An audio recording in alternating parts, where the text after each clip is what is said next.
پاکستان کے پاس افغان طالبان کے ساتھ لڑنے کے علاوہ کوئی اور آپشن باقی نہیں بچی ہے۔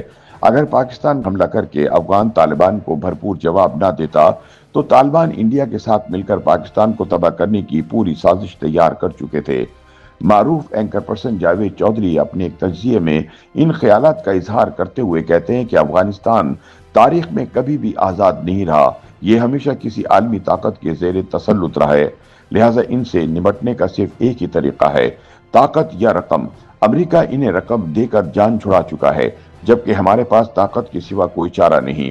حالیہ دنوں میں پاکستان نے جس طرح افغان طالبان کو سرحد پر ہونے والے حملوں کا منہ توڑ جواب دیا ہے وہ لازمی ہو چکا تھا، ورنہ یہ ہمیں جینے کے قابل بھی نہ چھوڑتے۔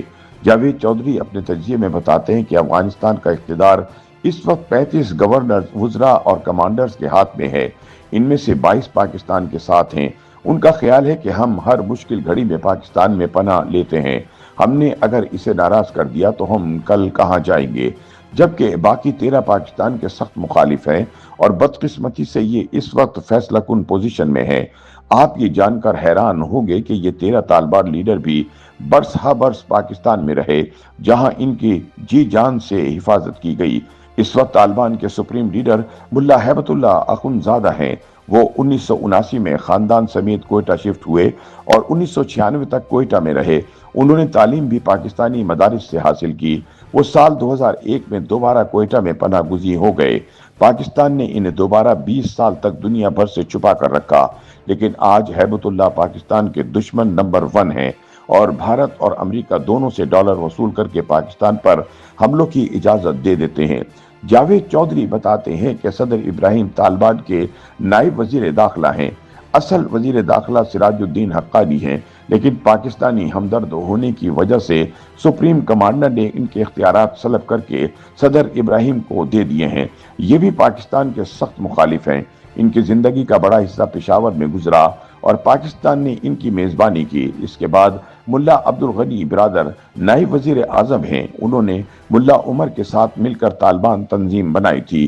وہ 21 سال کوئٹہ میں رہے، لیکن آج یہ بھی انڈیا اور امریکہ نواز ہیں اور پاکستان سے نفرت کرتے ہیں۔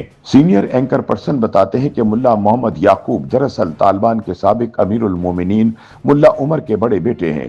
یعقوب اس وقت طالبان کے وزیر دفاع اور ڈپٹی کمانڈر ہیں۔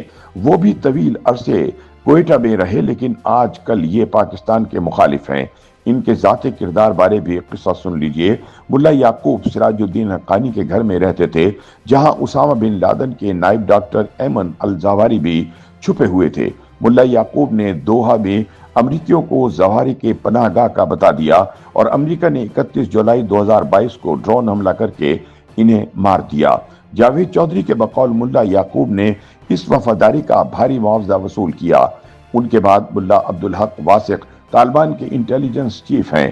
وہ گوانتانامو موبے میں قید تھے۔ ان کی رہائی میں پاکستان نے اہم کردار ادا کیا تھا، لیکن یہ موصوف بھی اب راہ کے ذریعے بلوچستان لبریشن آرمی کے دہشت گردوں کو ٹریننگ دے رہے ہیں۔ ملا محمد زئی ہلبند، قندھار اور نیمروز میں ٹی ٹی پی اور بی ایل اے کے کیمپس کے نگران ہیں۔